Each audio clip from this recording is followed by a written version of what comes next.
김병기 당대표 직무대행의 속개선언으로 더불어민주당 제137차 최고위원회의를 속개하겠습니다. 네, 제137차 최고위원회를 속개합니다.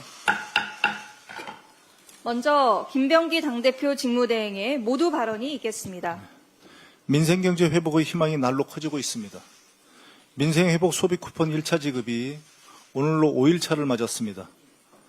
소상공인, 자영업자의 숨통을 틔울 소비 쿠폰의 효과가 실생활에서 체감되고 있습니다. 축산물 수요가 급증해서 물량 확충 대책이 논의될 정도입니다. 편의점 매출도 눈에 띄게 늘었다고 합니다. 쿠폰을 사용할 수 없는 대형마트들은 소비자 확보를 위해 먹거리 할인 경쟁에 나섰다고 합니다. 소비 심리도 4년 만에 가장 높은 수치를 기록했습니다. 본격적인 여름 휴가철이 다가옵니다. 그때는 소비 쿠폰 효과가 더해져 소비 심리가 더 살아날 것으로 기대됩니다. 지난 22일 이재명 대통령님이 각 부처에 추가적인 소비 프로그램 준비를 지시하셨습니다. 민주당은 정부와 함께 전국의 골목상권, 전통시장 등에도 소비 쿠폰 효과가 확산되도록 더욱 힘쓰겠습니다. 효능감 높은 정책들로 민생경제를 반드시 살리겠습니다. 희망을 좌절로 바꾸는 민생범죄를 엄단해야 합니다. 소비 쿠폰을 사칭한 피싱, 스미싱 범죄가 극성입니다. 민생고에 힘들어하시는 국민의 희망을 빼앗는 반민생 범죄입니다. 경찰 등 관계기관에 강력하게 요청합니다. 지금의 민생 범죄와의 전쟁이 필요한 때입니다. 가능한 수단과 방법을 총동원해서 서민 생활을 위협하는 민생 범죄를 뿌리 뽑아 주십시오. 민주당은 조세 정의 실현으로 미래 성장의 길을 열겠습니다. 추경과 민생회복 소비 쿠폰은 민생경제 회복의 마중물입니다. 회복세에 이어서 성장세를 만들어야 합니다. 그런데 윤석열이 또 발목을 잡습니다. 현재 국가재정은 위기 상황에 봉착했습니다. 국가의 정상적 운영도 미래 성장 동력에 대한 투자도 어려움을 겪고 있습니다. 윤석열 정부가 초래한 세수 파탄 때문입니다. 아끼고 줄인다고 해결할 수 있는 상황이 아닙니다. 근본 해법은 삐뚤어진 조세의 기틀을 바로 세우는 것입니다. 이를 위해서 민주당은 전당기구로 당에 조세제도 개편 특별위원회를 설치하도록 하겠습니다. 활동 목표는 세수 파탄 문제를 해결하는 조세의 정상화입니다. 특별위원회를 중심으로 정부와 긴밀하게 협의해서 조세 정의 실현을 위한 구체적인 방안을 마련하겠습니다. 조세 정의의 실현은 혁신 성장, 투자 지원, 내수 확대, 경제 성장의 선순환 효과를 만드는 데 마중물이 될 것입니다. 더불어민주당 당대표 직무대행으로서 국민의힘에 경고합니다. 그동안 저는 민주당 원내대표이기 때문이기도 해서 최대한 자제해 왔습니다. 협치라는 대의가 중요했기 때문입니다. 하지만 오늘은 한마디 꼭 하겠습니다. 국민의힘은 선을 넘지 마십시오. 장관 후보자 3인에 대한 지명 철회 요구를 용납할 수 없습니다. 장관 후보자 3인에 대한 합당한 철회에 대한 합당한 사유도 논리적 근거도 없습니다. 내란 혐의, 그런 내란 정당 혐의도 모자라서 대선까지 불복하겠다는 것으로 보입니다. 아마 국민의힘이 우리 민주당의 협치 의지와 인내를 많이 오해한 것 같습니다. 두 번 말하지 않겠습니다. 내란 정당 혐의를 받고 있는 국민의힘은 더 자숙하고 반성하기 바랍니다. 지금부터 민주당은 이재명 후의 출항을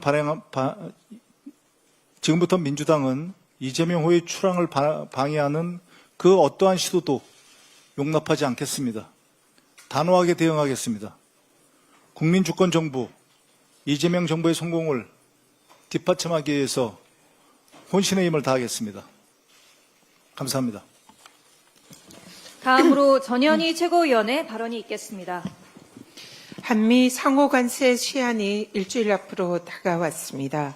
미일 협상은 타결이 되었고 미국과 EU의 합의도 지금 목전에 있는 상황입니다. 국익을 최우선에 두고 한미 양국 상호 이익 균형점을 찾는 협상을 이끌어내야 합니다. 민주당은 정부가 최상의 성과를 거둘 수 있도록 최선을 다해서 뒷받침하겠습니다. 혁신을 포기한 국힘의 자중질환이 점입가경입니다. 혁신위를 둘러싼 국힘 내부의 갑론을박의 본질은 윤석열과 헤어지기 싫어요입니다. 아직까지 개헌과 탄핵에 대한 대국민 사죄를 거부하는 정당은 혁신을 입에 올릴 자격조차 없습니다. 내란 강사 입당을 두 팔 벌려서 환영하고 전당대회를 특검 수사 도피처로 전락시키려는 정당은 혁신이 아닌 해산이 답입니다.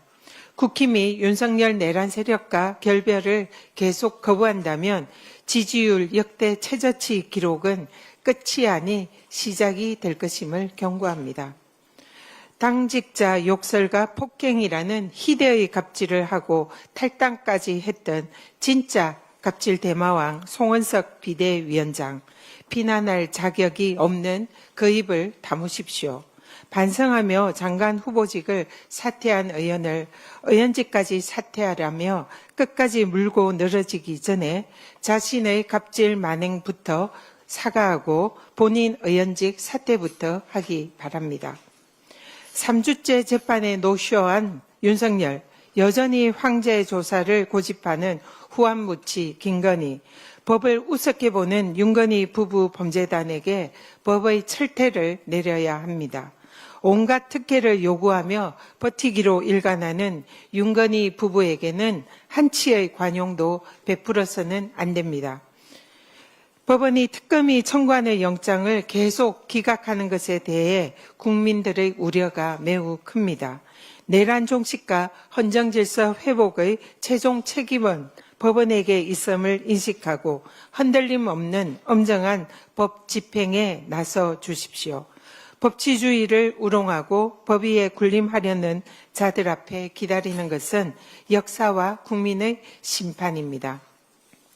방송 언론에까지 깊이 뿌리 내린 내란 세력의 청산이 시급합니다. YTN의 김백 사장이 지난 2월에 보도본부장, 보도국장 등 공식 보도지휘 계통을 묵살하고 부산 취재본부에 전환길이 참여한 내란 동조 극우 집회를 보도하라며 직접 취재 지시를 내린 사실이 드러났습니다. 당시 YTN에서는 서울을 제외한 지역별 탄핵 찬반 집회를 기사화한 적이 없었고 부산 취재본부는 에어부산 화재 사고 보도에 주력하는 상황이었다고 합니다. 그런 상황에서 김백 사장의 보도 지시는 명백한 보도 자율성 침해이자 내란 선전선동 가담 행위입니다. 김백 사장은 부당한 보도 개입 행위에 대해서 낱낱이 밝히고 YTN 구성원과 국민에 대한 공식 사과와 함께 즉각 물러나십시오.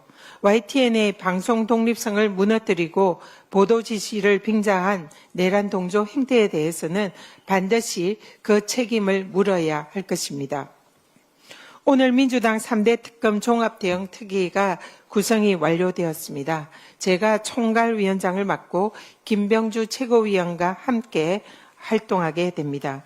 대응 특위의 목적은 내란 종식과 함께 윤석열 김건희 부부의 각종 범죄 의혹의 진상 규명을 방해하려는 국민의힘과 내란 세력들에 대한 특검 방해 행태에 대해서 민주당 차원에서 대응하고 또 원활한 특검 수사를 지원하는 목적입니다. 또한 내란 세력에 숨죽여 진실을 밝히기를 두려워하는 정의로운 공익 제보자들의 제보를 접수하고 보호하는 역할과 함께 원활한 특검 수사를 지원하는 것입니다. 필요하면 법령 제정 등 제도 개선도 적극 검토하겠습니다.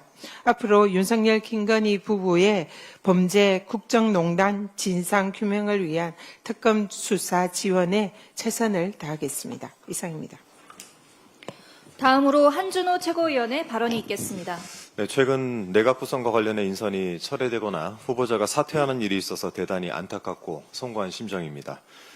그럼에도 국민주권정부는 초대 내각을 구성할 적임자를 찾기 위해 전력을 다하고 있다는 점과 우리 정부의 성공을 바라는 마음은 여기 계신 모두가 같을 것이라 생각을 합니다. 인수위도 없이 출범한 국민주권정부 어느덧 50여일이 지났습니다.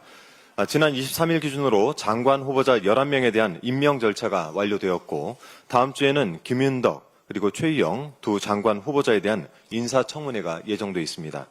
이 원활한 국정 운영을 위해서 장관 인선이 차질 없이 진행되어야 할 텐데 이 국민의힘 발목 잡기가 정말 경우를 넘어서고 있습니다. 어제 국민의힘 송원석 비상대책위원장은 안규배 국방부 장관 후보자, 권오을 국가보훈부 장관 후보자, 정동영 통일부 장관 후보자에 대해서 지명 철회를 촉구하고 나섰습니다. 국민의힘 내부가 엉망이니 이 시선을 밖으로 돌리기 위해서라도 이런 짓을 한다는 것은 이해는 하더라도 그 사유가 합당하거나 분명해야 하지 않겠습니까? 지금의 태도는 국정 발목 잡기 그 이상도 그 이하도 아닙니다. 송원석 위원장이 장관 후보자들을 두고 도무지 정상이라고 볼 수 없다라고까지 비난을 하던데요. 글쎄요, 내용을 떠나서라도 비난을 할 사람이 비난을 해야죠. 비난하는 송원석 위원장 이야기는 좀 뒤로 미루고 지난 3년 윤석열 정권의 장관들은 얼마나 정상이었는지 한번 살펴보겠습니다. 송원석 위원장 덕분에 지난 정부 인사청문회 자료들을 좀 훑어봤습니다. 면면이 주옥 같은 분들만 골라서 장관 후보자로 지명한 내란 속의 윤석열의 안목에 정말 새삼 감탄하지 않을 수가 없었습니다. 하나씩 살펴보겠습니다. 먼저 윤석열 정권의 인사에서 사적 유용은 아주 기본 소양이었습니다.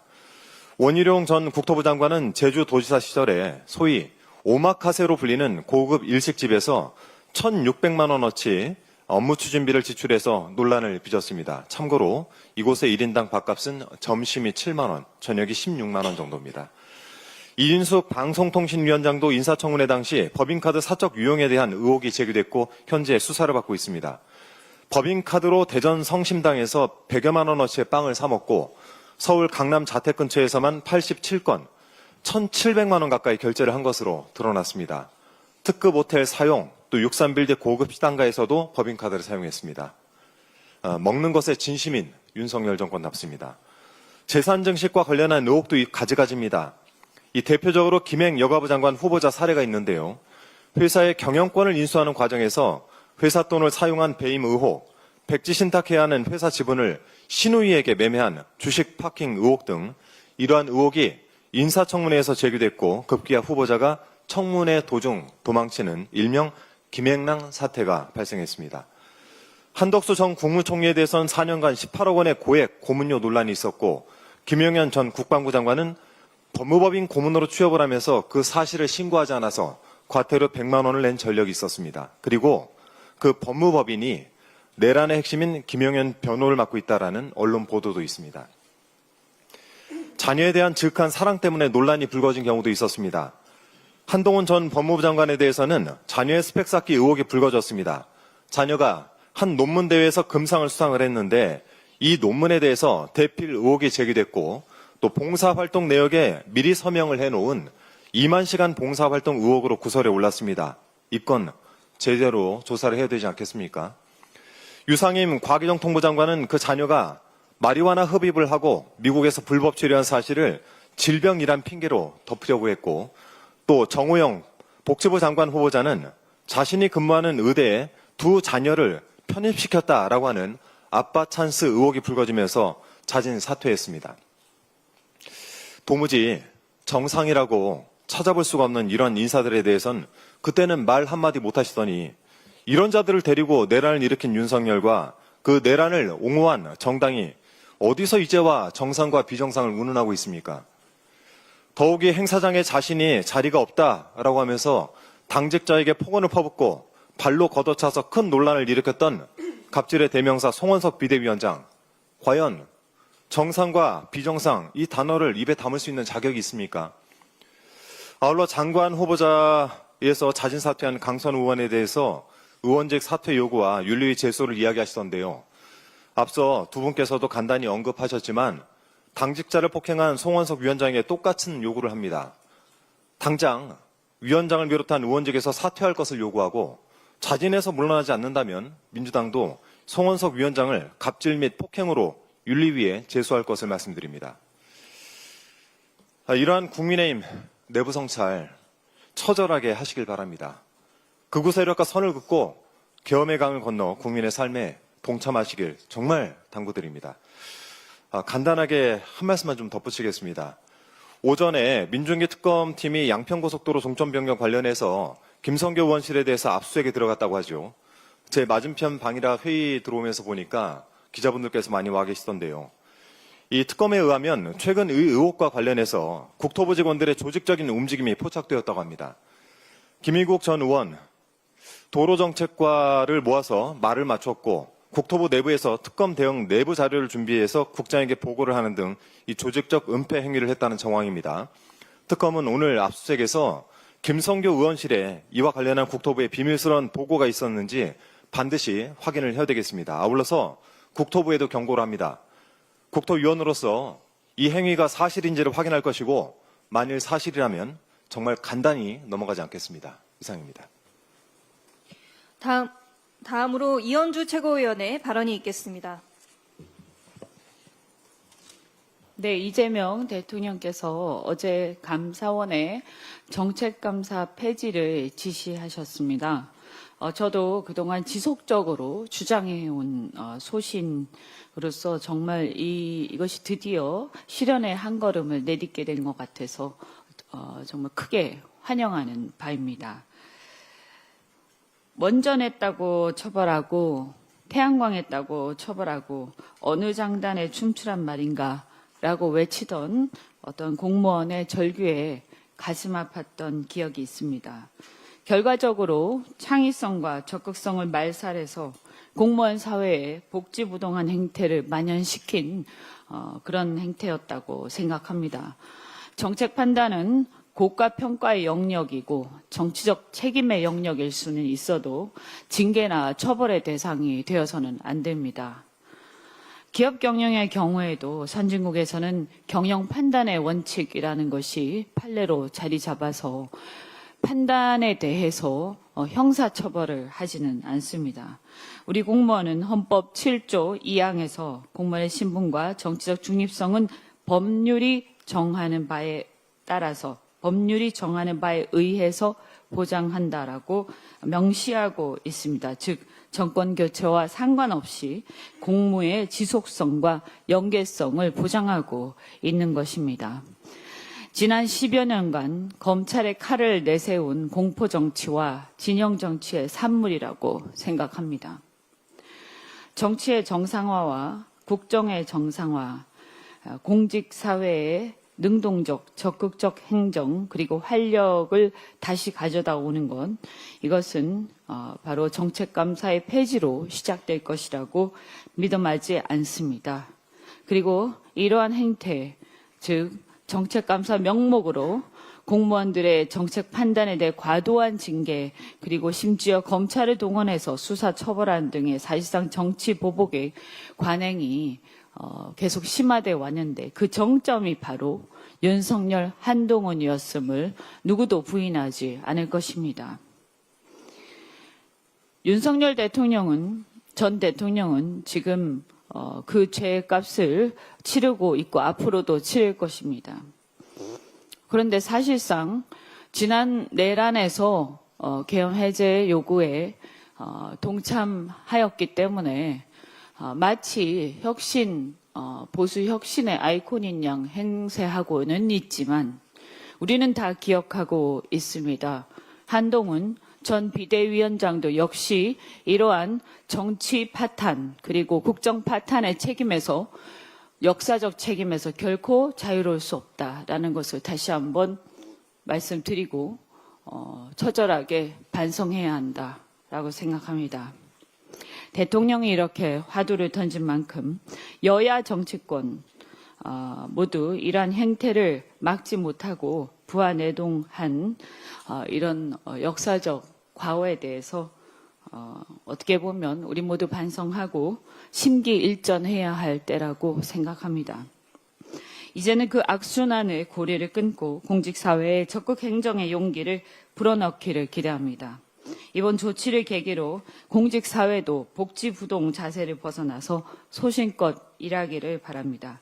당연히 혈세를 아껴 써야 하고 그 공직의 적극성도 한계는 있겠습니다만 그래도 자유롭게 아이디어를 개진하고 도전하는 창의적 사회로 나아가는 지름길이 되기를 기대합니다. 한 가지만 더 말씀드리겠습니다. 얼마 전에 LG에너지솔루션이 해외 업체를 상대로 특허 침해 소송에서 승소했다는 반가운 소식을 들었습니다. LG엔솔이 해당 기업과의 배터리 기술 관련 특허 침해 소송에서 승소한 게 이번으로 3번째입니다. 현재 글로벌 배터리 시장은 사실상 중국 독주나 마찬가지입니다. 한국이 그나마 중국의 완전 독식을 겨우 견제하고 있습니다. 이러한 상황들도 미국과의 관세 협상에서 이러한 재반 사항들도 고려되기를 바랍니다. 중국이 이렇게 글로벌 시장을 독점하는 상황에서 한국 기업들의 특허권까지 침해해서 우리 업계는 이중 피해를 보고 있습니다. 그런데 최근 중국의 후발주자 기업들이 한국 배터리 기업의 특허 기술을 무단으로 사용하고 이를 통해서 글로벌 시장 진출을 확대한 사례가 다수 발생하고 있어서 이것을 예의주시하고 있습니다. 이번 승소가 공정한 글로벌 배터리 산업 생태계를 구축하는 계기가 되기를 기대합니다. 앞으로 우리 기업들이 우수한 기술 경쟁력을 바탕으로 글로벌 시장에서 더욱 도약할 수 있도록 우리 민주당이 특허 관련 절차 간소화 검토 등 필요한 지원을 다하겠습니다. 이상입니다. 마지막으로 송순호 최고위원의 발언이 있겠습니다. 관내에 많은 비가 내리고 있습니다. 산간 계곡, 하천, 산사태 우려 지역 등 위험 지역 접근 금지, 외출을 자제하시고 이상 징후 발견 시 즉시 대피 바랍니다. 지난 19일 경남 산청군이 국민에게 보낸 호우 재난 문자입니다. 많은 비, 위험 지역, 즉시 대피 등의 경고성 내용이 담고 있지만 구체적인 행동 지침은 없습니다. 지난 19일과 20일 이틀 동안 산청군, 경찰서, 낙동강 홍수통제소, 경남도, 기상청 등이 산청 군민에게 보낸 재난 문자는 총 80사건입니다. 80사건 중 대피 문구가 포함된 건은 43건이었지만 정확히 어디로 대피하라는 내용을 여은 문자는 10건에 불과합니다. 재난 문자만으로는 한계가 있습니다. 통신장애가 발생하면 재난 문자는 무용지물이 됩니다. 실제로 산청군 일부에서는 폭우가 내리던 19일과 20일 통신장애와 정전 등으로 외부와 소통에 어려움을 겪었습니다. 산청지역 8,358가구가 정전됐고 일부 이동통신 중계기도 먹통이 됐습니다. 농어촌 인구의 대부분을 차지하는 노년층이나 디지털 취약계층은 휴대전화로 재난문자를 확인하는 것 또한 어려운 일입니다. 결국 재난 상황에서 재난문자는 보조 역할일 뿐 마을이나 지역 단위가 스스로 대피 훈련을 해야 살아남을 수 있습니다. 따라서 마을 지역 단위의 대피 체계를 구축하는 것은 생명을 구하는 일이라는 것을 명심해야 합니다. 이번 산청군 폭우처럼 단기적이고 동시다발적인 재난 상황에서는 소방, 경찰 등 공무원이 일일이 마을을 다니며 위험성을 알리기는 불가능합니다. 마을 이장이 그 역할을 수행하고 있지만 각 마을 이장이 자치단체 경보 이후 마을 연락책 등의 역할을 더 적극적이고 조직적으로 할 수 있는 체계를 마련해야 합니다. 경남도당은 어제 산청군 생비량면 수해마을을 찾아 수해복구 지원 활동을 했습니다. 그중 생비량면 송계마을 이장님은 실제 폭우 당일 마을 점검을 나섰다가 물에 빠진 마을 주민 2분을 헤엄쳐서 구했다고 합니다. 마을 이장의 적극적 활동이 2분의 생명을 구한 만큼 마을 단위의 대피 체계를 구축하는 데 좋은 사례가 되기를 바랍니다. 벌써 며칠이 지났지만 마을은 아직 수도도 복구되지 않은 상황이었습니다. 7, 8명이 한조가 되어 살수차를 동원해 쌓인 토사를 제거하고 물에 잠긴 가재 도구 중 쓸만한 것은 물로 헹구고 나머지는 포크레인으로 정리하는 작업을 도왔습니다. 2m 높이까지 물에 차올랐으니 쓸만한 가재 도구라고 해봐야 그릇과 남비 몇 개가 전부였습니다. 완전한 복구는 불가능하겠지만 주민들이 최소한의 생활을 유지할 수 있도록 정부의 지원과 대책 마련이 시급합니다. 산청은 아직까지 찾지 못한 한 분의 실종자가 있고 주민들은 작은 빗방울 소리에도 두려움에 뜬다고 합니다. 그렇다고 그분들은 평생을 살아온 삶의 터전을 떠나지는 못합니다. 앞으로 남은 평생을 트라우마를 안고 살아가야 하는 그분들에 대한 정부 차원의 대책도 분명히 필요해 보입니다.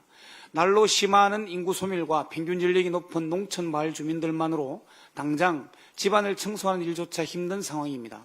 어제는 평일인데다가 혹서기에 경남도당의 지원 인력만으로 턱없이 부족하겠다 싶었는데 경북도당과 부산시당, 전북 전주 병지역위원회가 연대의 손길을 내밀어 주셨습니다. 어제 아침 9시 더불어민주당 자원봉사 조끼를 입은 300여 명이 지원본부가 차려진 산청군 생비량 초등학교를 가득 메웠습니다. 오늘은 또 대구시당 40여 명의 자원봉사자들과 경남 김해을 지역위원회가 지원에 나섰습니다.